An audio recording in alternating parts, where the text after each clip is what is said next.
Hare Krishna devotees, welcome to our Sunday Srimad Bhagavatam class. Before we begin the shlokas today, which will be from shlokas 9 onwards of chapter 1 of Canto 1, let's do a quick recap of the first 8 shlokas that we've read. So if you recall, in the very first shloka, the first 3 shlokas are considered to be the prelude to the Srimad Bhagavatam. So in the prelude, the very first shloka is a definition of who the Supreme Lord is. So in this definition, it includes the aspect that we all have a relationship with the Supreme Lord. Regardless of whether we acknowledge that we are in that relationship or not, is not the point. The fact is that all of us are related to the Supreme Lord because, as Prabhupada very nicely says, we are all part and parcels of the Supreme Lord. The second shloka for the prelude, which is of the first 3 shlokas. So the first shloka talks about the concept of sambandha, which means you and I have a relationship with Krishna. The second shloka, which glorifies the Srimad Bhagavatam itself, it actually defines what real religion is. Therefore, in contrast to what is real religion, there is discussion of what is Kaitavya dharma, cheating religion, it says. So this second shloka, which is text 2, talks about the fact that because we have a relationship with the Supreme Lord, there is a process that we follow, provided that we acknowledge that there is a relationship and we want to act on it. So the second stage is called abhidheya. So the first shloka is definition of the Supreme Lord, this definition of the absolute truth, Krishna, and that's called sambandha. The second shloka glorifies Srimad Bhagavatam. It also defines what real religion is, and real religion is to actually serve Krishna, and that is abhidheya. The third shloka, which is the last shloka of the prelude, talks about the prayojana, which is if you follow this process, which is you have acknowledged that you have a relationship with the Supreme Lord, and then you act on it according to the scriptures, then what does that lead to? It should lead to love of the Supreme Lord. So this third shloka is also inviting you as the reader and as the listener to really relish the Srimad Bhagavatam. And in the process of relishing the Srimad Bhagavatam, one ultimately reaches the final stage, which is Krishna Prema. And in the last class, we covered 4 shlokas, which is shlokas 4 to 8. So in these 4 shlokas, 5 shlokas rather, 4 to 8, it sets the scene for the sages' inquiries. So what is happening? Once upon a time, in a holy place called Naimisharanya, there were many, many thousands of sages gathered there to perform a once-in-a-lifetime, once-in-a-thousand-year sacrifice. And this particular assembly is headed by a rishi called Shaunaka Rishi. And they are performing this yajna for not only the satisfaction of the Lord, but also for the satisfaction of the devotees. Now, it is said that the sages know what is the right path for peace and prosperity. And they are always anxious to propagate this among the general masses. And a lot of times they put themselves through personal inconveniences to get that message across to the general public, to the general masses. So the 4th shloka sets the stage as to what is happening. The place is Naimisharanya, and the rishis headed by Shaunaka are gathered there. Then in the 5th shloka, after they had performed some sacrifices, they are offering a seat to Srila Suta Goswami. Suta Goswami. Suta Goswami is the son of Romaharsha Rishi. And because his father was killed by Lord Balaram for not paying proper respect and recognizing that the Supreme Lord had arrived in the assembly, after all the other sages protest the death of Romaharsha Rishi, the Lord says, I cannot take back the curse. But what I can do is I can bless his son with a very, very long life. So Suta Goswami is blessed with a very long life. When we read some of the shlokas today, you'll come across that particular aspect. So in the 5th shloka, the sages are inviting Suta Goswami to take the seat of honor on the Vyasasana, and they're ready to hear from him. In the 6th, 7th, and 8th shlokas, the sages are glorifying such a great personality who has come in their midst, who they are eager to hear from. So they talk about the different qualities of a great personality, and in this specific instance, they are glorifying Suta Goswami as someone who is free from all sins, who is well versed in the scriptures and the Puranas and the histories, and who is also very good at explaining them to others. Someone who is a very learned Vedantist, and he is considered to be an elderly person in that sense, who knows the knowledge that has come down from Vyasadeva in the Parampara system. And in the 8th shloka, they talk about his gentle, pure, and simple nature, and how submissively he has heard from his guru. And therefore, the entreaty for you and me is to similarly hear submissively from authorized, bona fide authorized Guru Parampara system. So that sets the stage for us to get to shloka number 9. Okay. So we are coming to the 9th shloka now. Tatra tatranjasa yushman. Tatra tatranjasa yushman. Bhavata yadvinishchitam. Bhavata yadvinishchitam. Pumsam ekantata shreyah. Pumsam ekantata shreyah. Tanna shamsitumarhasi. Tanna shamsitumarhasi. Word for word meaning, translation and purport by His Divine Grace, A.C. Bhaktivedanta Swami Srila Prabhupada, Srila Prabhupada ki jai. Tatra, Tatra, thereof. thereof. Tatra, Tatra, thereof. thereof. Anjasa, Anjasa, made easy. made easy. Ayushman, Ayushman, blessed with a long duration of life. blessed with a long duration of life. Bhavata, Bhavata, by your good self. by your good self. Yat, Yat, whatever. whatever. Vinishchitam, Vinishchitam, ascertained. ascertained. Pumsam, Pumsam, for the people in general. for the people in general. Ekantataha, Ekantataha, absolutely. absolutely. Shreyaha, Shreyaha, ultimate good. ultimate good. Tat, Tat, that. that. Naha, Naha, to us. to us. Shamsitum, Shamsitum, to explain. to explain. Arhasi, Arhasi, deserve. deserve. Translation. Please, therefore, Please, therefore, being blessed with many years, being blessed with many years, explain to us explain to us in an easily understandable way in an easily understandable way what you have ascertained what you have ascertained to be the absolute and ultimate good to be the absolute and ultimate good for the people in general. for the people in general. Yeah. So this is the concluding section of the first chapter, which is shlokas 9 to 23.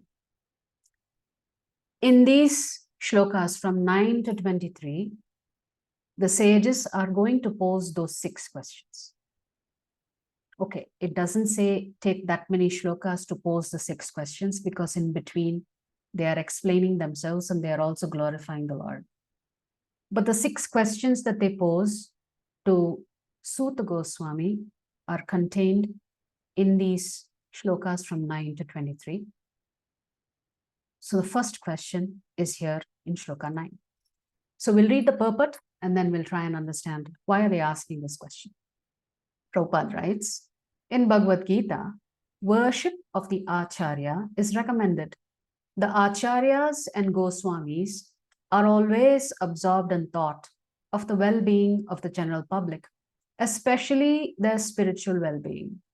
Spiritual well-being is automatically followed by material well-being. Typically, what happens in our life is that we focus so much on material well-being and we treat spiritual well-being as being secondary, not being very important. But what is one of the first things that we learn in Krishna consciousness? That if you put Krishna first, everything else will follow nicely. So Prabhupada is just explaining that in a very nice sentence, saying spiritual well-being is automatically followed by material well-being. Because the soul is eternal, our first priority should be to ensure that the soul is being nourished by food of love for Krishna. If our soul is nourished properly, then our material well-being, we are able to manage very nicely. So therefore, worship of Acharya is recommended. And what do the Acharyas do for us? They are always emphasizing that your spiritual life should take priority at all times. The Acharyas therefore give directions in spiritual well-being for people in general. Foreseeing the incompetencies of the people in this age of Kali, or the iron age of quarrel, the sages requested that Suta Goswami give a summary of all revealed scriptures, because the people of this age are condemned in every respect. So why these sages are not ordinary sages? They are well versed in the Vedas, but they are specifically telling or requesting Suta Goswami that whatever he speaks should be spoken in such a way that it should be easy to understand. Not for them. They are worried about you and me in Kali Yuga.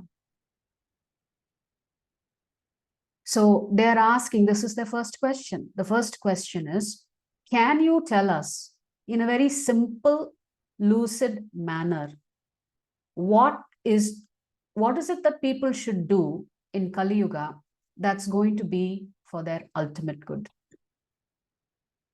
That's the question that they are asking. So this is the first of the 6 questions in this particular shloka. The sages therefore inquired of the absolute good, which is the ultimate good for the people. The condemned state of affairs of the people of this age is described as follows. So what's going to follow in the next shloka is the sages are going to very briefly talk about the people in Kali Yuga and what actually condemns them in such a way that they have thought about performing this 1,000-year sacrifice. So now let us look at shloka number 10. Prayenalpayusha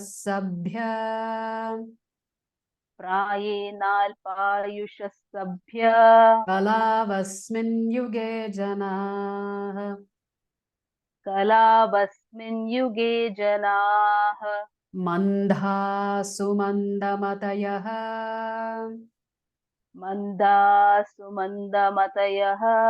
mandha bhagya hyupadrutah.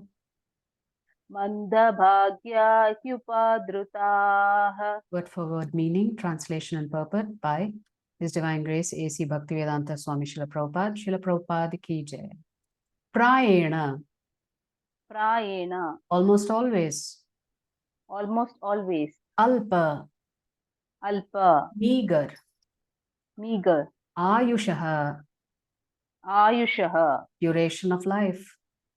duration of life. Sabhya, Sabhya, member of a learned society. member of a learned society. Kalau, Kalau, in this age of Kali. in this age of Kali. Quarrel. Quarrel. Asmin, Asmin, herein. herein. Yuge, Yuge, age. age. Janaha, Janaha, the public. the public. Mandaha, Mandaha, lazy. lazy. Sumandamatayaha, Sumandamatayaha, misguided. misguided. Nandabhagyaha, Mandabhagyaha, unlucky. unlucky. He, He, and above all. and above all. Upadrutaha. Upadrutaha, Translation. O learned one, O learned one, in this iron age of Kali, in this iron age of Kali, men almost always men almost always have but short lives. have but short lives. They are quarrelsome, They are quarrelsome, lazy, lazy, misguided, misguided, unlucky, unlucky, and above all, always disturbed. Always disturbed. So in this one verse, the sages have summarized the characteristics of Kali Yuga people, which is, first thing is that we have much shorter lives. Compared to the 4 yugas, Kali Yuga, people have maximum 100 years. Not only a shorter life, we are also quarrelsome, lazy, misguided, unlucky, and above all, always disturbed. This always disturbed seems to apply to 99.99% of us. Maybe quarrelsome, lazy, misguided, unlucky, here and there, we may be experiencing it, some more than the others. So let's see what Prabhupada writes. The devotees of the Lord are always anxious for the spiritual improvement of the general public. You recall in the Bhagavad Gita, the very last chapter, the Lord tells Arjuna, anyone who spreads this knowledge is very dear to him, and there is nobody more dear to him than someone who is preaching. So hence Prabhupada writes that the devotees are always thinking about how to help others, to prioritize spiritual life over material life. When the sages of Naimisharanya analyzed the state of affairs of the people in this age of Kali, they foresaw that men would live short lives. In Kali Yuga, the duration of life is shortened not so much because of insufficient food, but because of irregular habits. It's not for want of food that we are having all kinds of sufferings. Prabhupada is clearly stating it's because of irregular habits. Again, going back to the Bhagavad Gita, the Lord says in the Bhagavad Gita, there are 4 things that we need to regulate: eating, sleeping, working, and recreation. These 4 things all of us have to regulate if we want to lead a healthy life. Eating, sleeping, the amount of time that you work for a living, and the amount of time you spend in recreational activities. Everything should be regulated. By keeping regular habits and eating simple food, any man can maintain his health. Overeating, over sense gratification, over dependence on another's mercy, and artificial standards of living sap the very vitality of human energy. Therefore, the duration of life is short. Prabhupada makes a very powerful statement here. Artificial standards of living. In most countries, the standard of living is revised every once so often. And every country has a different standard of living, what they consider to be poverty, what they consider to be middle class, upper class, etc. So this is just artificially adjusted upwards and upwards and upwards. So for example, if you live in the United States and minimum wage is set at, in different states, it's set differently. In New York, the minimum wage may be $15 an hour. Whereas in a rural state like Alabama, the minimum wage may be $5 an hour or $6 an hour. All of this is very artificially set. And when it is set artificially like this, it forces people, as Prabhupada says, to work like asses, not knowing what our real purpose in life is. So if we're simply chasing that additional dollar or that additional rupee, it saps us of energy. Because of that, because we feel so disturbed, the very last quality described by the sages here is that we are always disturbed. Our economic vitality or lack thereof always disturbs us. We don't know when enough is enough, because we can't predict what's going to come in the future. So you ask your parents or grandparents some few years ago, they would know exactly how much they needed to earn and how long it will last. Or they had a rough estimate. Today, because of inflation, we really don't know how much of savings you should have before you can comfortably say, I'm ready to quit my job and focus on spirituality or something more beneficial. It's because of this lack of certainty that causes us so much disturbance. That disturbance itself is shortening our life. In addition to irregular habits, as Prabhupada is mentioned here. The people of this age are also very lazy, not only materially, but in the matter of self-realization, because people are working so hard to make a living, they just don't have time to inquire about the spiritual side of things. There is very little interest in self-realization.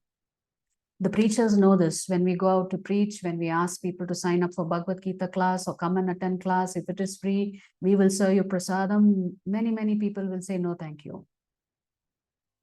There's just no interest. People are happy to just engage in material things all the time. But we all know that the human life is especially meant for self-realization. That is to say, man should come to know what he is, what the world is, and what the supreme truth is. Human life is a means by which the living entity can end all the miseries of the hard struggle for life in material existence, and by which he can return to Godhead, his eternal home. But due to a bad system of education, men have no desire for self-realization. Even if they come to know about it, they unfortunately become victims of misguided teachers. So Prabhupada is talking about two problems that we have here. One is that our education system, and not just in India, all over the world, our education system is geared only towards sense gratification. Our education system does not demand the human being to really probe the deeper aspects of life, such as birth, death, old age, and disease. And then Prabhupada saying the second problem is that even if one is taught about the higher realms, sometimes one may come under the influence of teachers who are not actually teaching from the scriptures. So they become victims of misguided teachers. In this age, men are victims not only of different political creeds and parties, but also of many different types of sense gratificatory diversions, such as cinemas, sports, gambling, clubs, mundane libraries, bad association, smoking, drinking, cheating, pilfering, bickerings, and so on. So Prabhupada is saying life is tough as it is. On top of that, you are surrounded by many places that really appeal to your vices. And they take you further and further away from the path of self-inquiry. Their minds are always disturbed and full of anxieties due to so many different engagements. I remember, when I used to live in the US, there was a competition between parents on how many different classes their children can attend. Children have to be overwhelmed with this class and that class and that class on top of their schoolwork. And I was a victim of that same mentality also. So you see that same thing playing out in India also. I was talking to some parents and, this morning I was talking to some parents. And they said, no, Saturday evening we can't come to class because he has this cricket practice, that practice, this practice. Sunday is the only day he may be free. So we are burdened with so many different engagements, right, from childhood. In this age, many unscrupulous men manufacture their own religious faiths, which are not based on any revealed scriptures. And very often, people who are addicted to sense gratification are attracted by such institutions. So we have many institutions. I think this is probably a unique proposition, maybe to India and maybe some other countries. There is always some institution that says, if you do this, you'll get this. If you recite this mantra, you'll be free from whatever it is that you want to be free from. That is cheating religion. The only religion that should be propagated is you should connect. The bona fide guru will only connect you to Krishna. Consequently, in the name of religion, so many sinful acts are being carried on that the people in general have neither peace of mind nor health of body. So neither your body is in a good state, nor your mind is in a healthy state. Due to lack of regulation of habits and ample amount of opportunity for you to acquire more and more vices. The student brahmachari communities are no longer being maintained, and householders do not observe the rules and regulations of the grihastha ashram. So Prabhupada is saying, first of all, in traditional Gurukul system, the male children are taught to be responsible citizens first, responsible stewards of nature, responsible stewards of their own life and other people's lives. But that brahmachari ashram doesn't exist anywhere. And then Prabhupada is saying, even when you get married, not many married people are observing the rules and regulations of grihastha ashrama. The word grihastha means the husband and wife are following the scriptures. So if you're married and not following the rules and regulations, there is a different term used that's called grihamedi. Your both husband and wife are only engaged in sense gratification. They have no time for scriptures. Consequently, the so-called vanaprasthas and sannyasis who come out of such grihastha ashrams are easily deviated from the rigid path. Because that foundation in that brahmachari stage, the student life is not established, then grihastha life becomes unstable. And if grihastha life is unstable and even brahmachari life is non-existent, then where can you get a strong vanaprastha and sannyasi community? Even there, people fall victim to temptation. So that's what Prabhupada is saying. So if the foundation is not there, how can society really function in an ideal fashion? In the Kali Yuga, the whole atmosphere is surcharged with faithlessness. Men are no longer interested in spiritual values. Material sense gratification is now the standard of civilization. For the maintenance of such material civilization, man has formed complex nations and communities, and there is a constant strain of hot and cold wars between these different groups. It has become very difficult, therefore, to raise the spiritual standard due to the present distorted values of human society. The sages of Naimisharanya are anxious to disentangle all fallen souls, and here they are seeking the remedy from Srila Sutta Goswami. So just as a reminder, this 10th shloka, they are describing the challenges facing those who live in Kali Yuga. They have a short life. They are quarrelsome.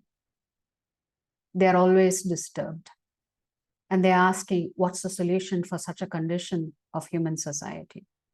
I was listening to a very nice lecture by His Holiness Swami Keshav Bhagavan Swami Maharaj. And he was saying that science improves things. Spirituality improves people. And he was wonderfully drawing the distinction between the two and why there is such what seems to be endless chaos in our society and endless anxiety in our society is that on the one hand, you have technological advances, which is science is making things better, faster, more convenient. But if the people using those things are lagging behind, they have not elevated themselves, then you can fully understand why technology will always be misused. Things will always be misused because the value system is just not there. So science makes things better. Spirituality makes people better. So if the two don't go hand in hand, there is only going to be chaos in society. And that should not come as a surprise to anybody. Which brings us to shloka number 11. Bhurini bhuri karmani. Bhurini bhuri karmani. Shrotavyani vibhagashaha. Shrotavyani vibhagashaha. Atah sadhotrayatsaram. Atah sadhotrayatsaram. Samudhritya manishaya. Samudhritya manishaya. Bruhi bhadraya bhutanam. Bruhi bhadraya bhutanam. Yenatma suprasidati. Yenatma suprasidati. Word for word meaning, translation and purport by His Divine Grace A.C. Bhaktivedanta Swami Srila Prabhupada, Srila Prabhupada ki jai. Bhurini, Bhurini, multifarious. multifarious. Bhuri, Bhuri, many. many. Karmani, Karmani, duties. duties. Shrotavyani, Shrotavyani, to be learned. to be learned. Vibhagashaha, Vibhagashaha, by divisions of subject matter.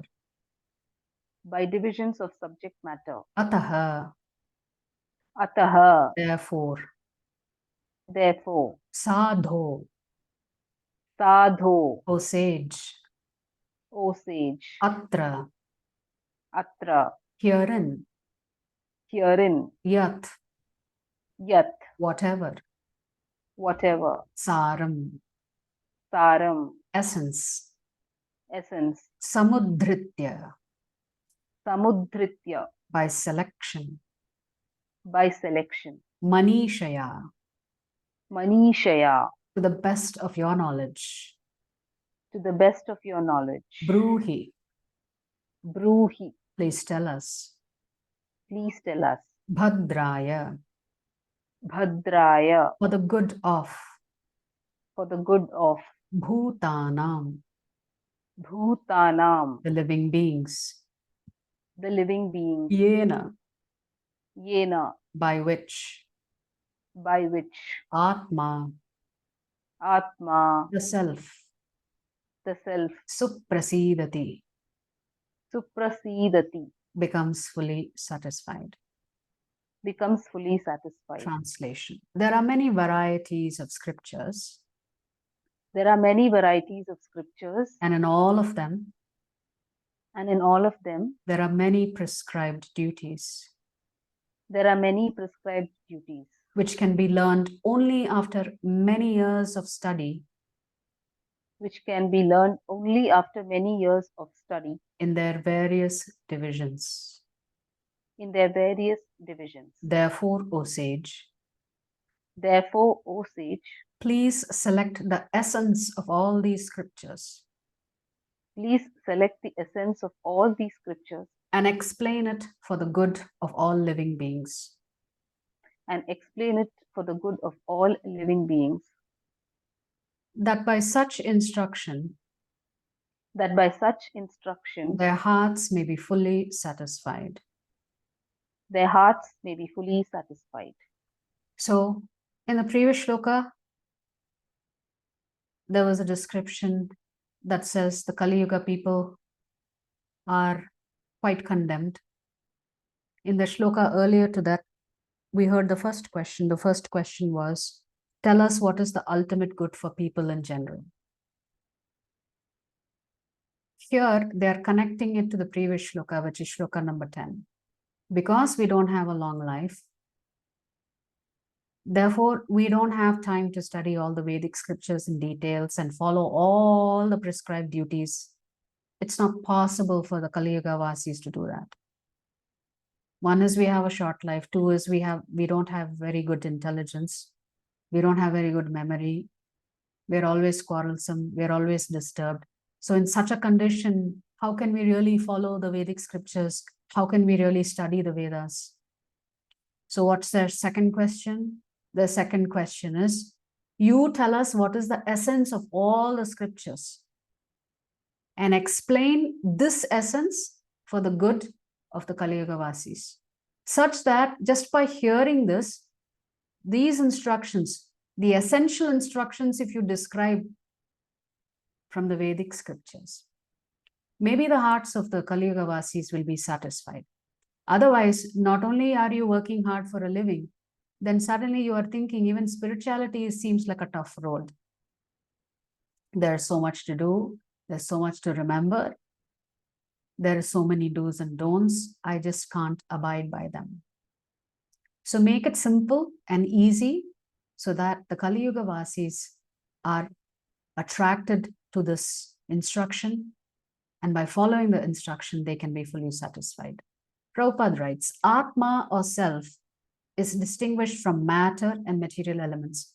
It is spiritual in constitution, and thus it is never satisfied by any amount of material planning.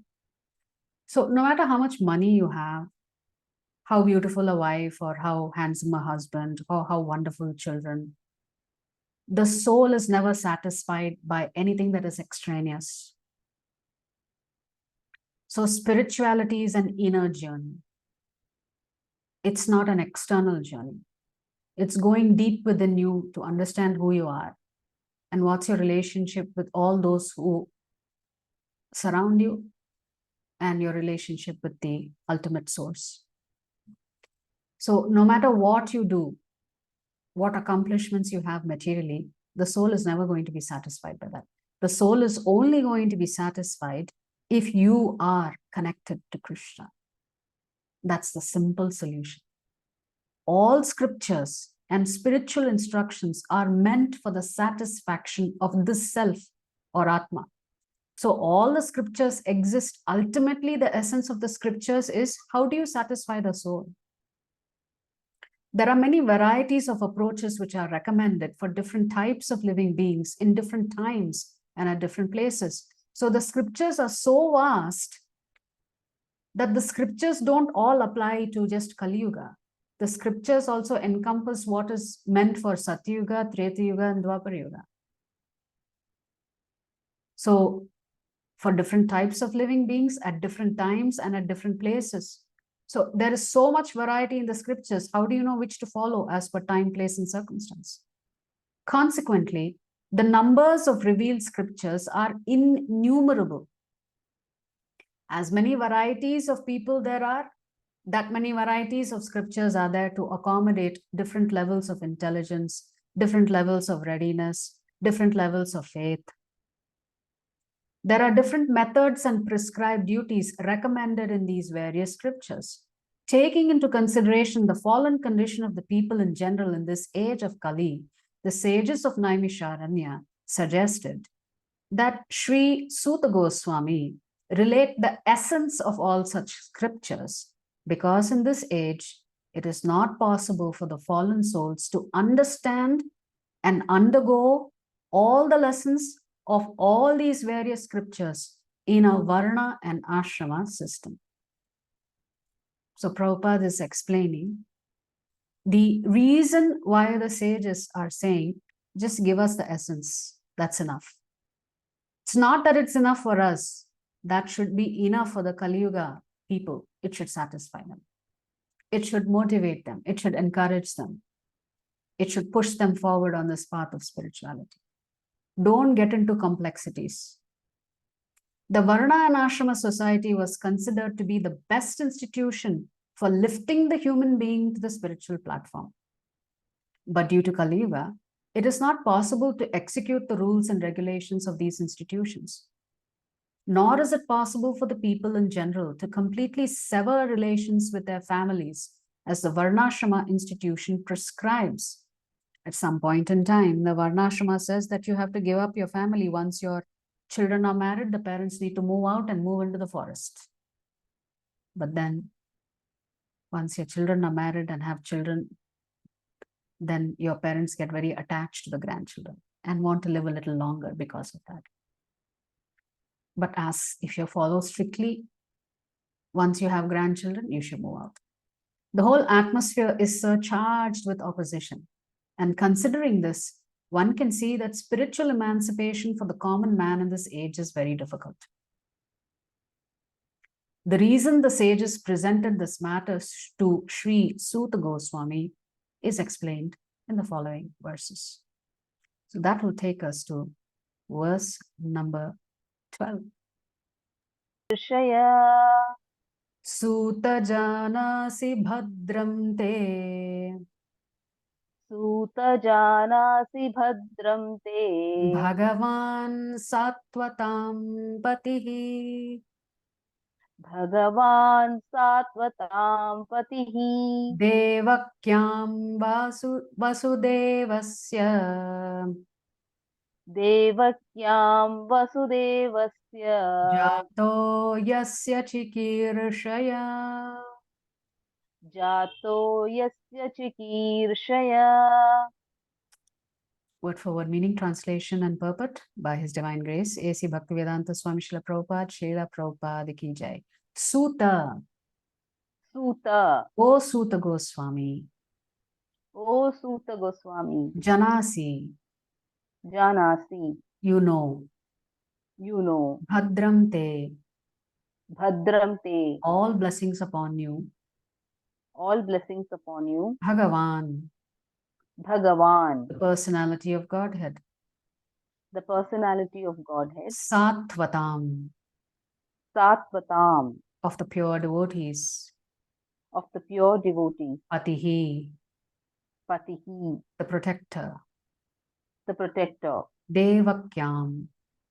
Devakyam. In the womb of Devaki. In the womb of Devaki. Vasudevasya. Vasudevasya. By Vasudeva. By Vasudeva. Jataha. Jataha. Born of. Born of. Yasya. Yasya. For the purpose of. For the purpose of. Chikirshaya. Chikirshaya. Executing. Executing. Translation. All blessings upon you, O Suta Goswami. All blessings upon you, O Suta Goswami. You know for what purpose. You know for what purpose. The personality of Godhead. The personality of Godhead. Appeared in the womb of Devaki. Appeared in the womb of Devaki. As the son of Vasudeva. As the son of Vasudeva. So this is the third question. It's not phrased as a question, but it's a question. So the first question was, what is the absolute good for the people in general? The second question was, what is the essence of all scriptures? There are too many scriptures, too many rules, too many regulations. Just give us the essence. This is the third question. The third question is, why did Lord Krishna come? He occupied the womb of Devaki and came as the son of Vasudeva. Why did the Lord come? That's the question here. Prabhupada writes, Bhagavan means the Almighty God, who is the controller of all opulence, power, fame, beauty, knowledge, and renunciation. So these are the 6 features of the Lord. Of course, the Lord has unlimited qualities, but Parashara Muni describes Bhagavan in this way, that the Lord has unlimited opulence, unlimited power, unlimited fame, unlimited beauty, unlimited knowledge, and unlimited renunciation. He is the protector of his pure devotees. Although God is equally disposed to everyone, he is especially inclined to his devotees. If you recall, again, going back to the Bhagavad Gita, the Lord says, I'm not partial to anybody, but I take special care of my devotees. So the Lord treats everyone fairly, but for his devotees, he has a special place in his heart. So that's why Prabhupada is writing here, although God is equally disposed to everyone, he is especially inclined to his devotees. Sat means the absolute truth. And persons who are servitors of the absolute truth all are called sattvatas. And the personality of Godhead who protects such pure devotees is known as the protector of the sattvatas. Bhadram te, or blessings upon you, indicates the sages' anxiety to know the absolute truth from the speaker. Lord Sri Krishna, the Supreme Personality of Godhead, appeared to Devaki, the wife of Vasudeva. Vasudeva is the symbol of the transcendental position wherein the appearance of the Supreme Lord takes place. So within the first 12 shlokas, the question has already arisen as to why was Lord Krishna occupying the womb of Devaki, and why did he come as the son of Vasudeva? What was the reason that the Supreme Lord himself had come into the Dwapar Yuga? For what purpose? That brings us to shloka number 30. Tanna shushrushyamananam Tanna shushrushyamananam arhasyanganuvarnitum arhasyanganuvarnitum yasyavataro bhutanam yasyavataro bhutanam hemaya cha bhavaya cha. Kshemaya cha bhavaya cha. Word for word meaning, translation and purport by His Divine Grace, A.C. Bhaktivedanta Swami Srila Prabhupada. Srila Prabhupada ki jai. Tat, Tat, those. those. Naha, Naha, unto us. unto us. Shushru shamananam, Shushrushamananam, those who are endeavoring for. those who are endeavoring for. Arhasi, Arhasi, ought to do it. ought to do it. Anga, Anga, O Suta Goswami. O Sutta Goswami. Anuvarnitum, Anuvarnitum, to explain by following in the footsteps of previous acharyas. to explain by following in the footsteps of previous acharyas. Yasya, Yasya, whose. whose. Avataraha, Avataraha, incarnation. incarnation. Bhutanam, Bhutanam, of the living beings. of the living beings. Kshemaya, Kshemaya, for good. for good. Cha, Cha, and. and. bhavaya, bhavaya, upliftment, upliftment, cha, cha, and. and. Translation. O Suta Goswami, O Suta Goswami, we are eager to learn about the personality of Godhead and his incarnations. we are eager to learn about the personality of Godhead and his incarnations. Please explain to us Please explain to us those teachings imparted by previous masters, acharyas, for one is uplifted both by speaking them and by hearing them. So, Shravanam, Kirtanam. You have to hear and you have to repeat. So, after stating, you know why the Lord occupied the womb of Devaki and came as the son of Vasudeva. We are very eager to hear about this Sri Krishna. Not only about Lord Krishna, but also all his incarnations.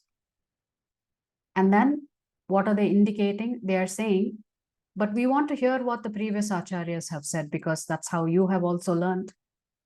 So just by hearing what the previous acharyas have said about the Supreme Lord, and by speaking about what the previous acharyas have said about the Supreme Lord, all of us will get uplifted. Prabhupada writes, the conditions for hearing the transcendental message of the absolute truth are set forth herein. The first condition is that the audience must be very sincere and eager to hear. So the sages are expressing their eagerness to hear because they are inviting the person sitting on the Vyasasan to speak. And the speaker must be in line of disciplic succession from the recognized Acharya. So two things are covered in the shloka. One is that the sages are eager to hear. Two, the speaker comes in disciplic succession and he has to be a recognized Acharya. The transcendental message of the Absolute is not understandable by those who are materially absorbed. Under the direction of a bona fide spiritual master, one becomes gradually purified. Therefore, one must be in the chain of disciplic succession and learn the spiritual art of submissive hearing. So very sweetly, Prabhupada is explaining that hearing submissively is actually a spiritual art that one has to practice. In the case of Suta Goswami and the sages of Naimisharanya, all these conditions are fulfilled because Srila Suta Goswami is in the line of Srila Vyasadeva, and the sages of Naimisharanya are all sincere souls who are anxious to learn the truth. So only when these two conditions are met can there actually be a Sangha, Sadhu Sangha. Those who are sitting in the Bhagavatam class have to be eager to hear. And that person who is actually speaking the Srimad Bhagavatam must come in a disciplic succession. Thus, the transcendental topics of Lord Sri Krishna's superhuman activities, his incarnation, his birth, appearance or disappearance, his forms, his names, and so on, are all easily understandable because all requirements are fulfilled. Such discourses help all men on the path of spiritual realization. So we will do one more shloka before we close for the day. Apanna samsritim ghoram Apanna samshritim ghoram yannama vivasho ghran yannama vivasho grinan tatas sadyo vimuccheta tatas sadyo vimuchyeta yad bibheti swayam bhayam. Yad vibheti swayam bhayam. Word for word meaning, translation and purport by His Divine Grace, A.C. Bhaktivedanta Swami Srila Prabhupada. Srila Prabhupada ki jai. Apannaha, Apannaha, being entangled. being entangled. Samsritam, Samshrutim, in the hurdle of birth and death. in the hurdle of birth and death. Ghoram, Ghoram, too complicated. too complicated. Yat, Yat, what?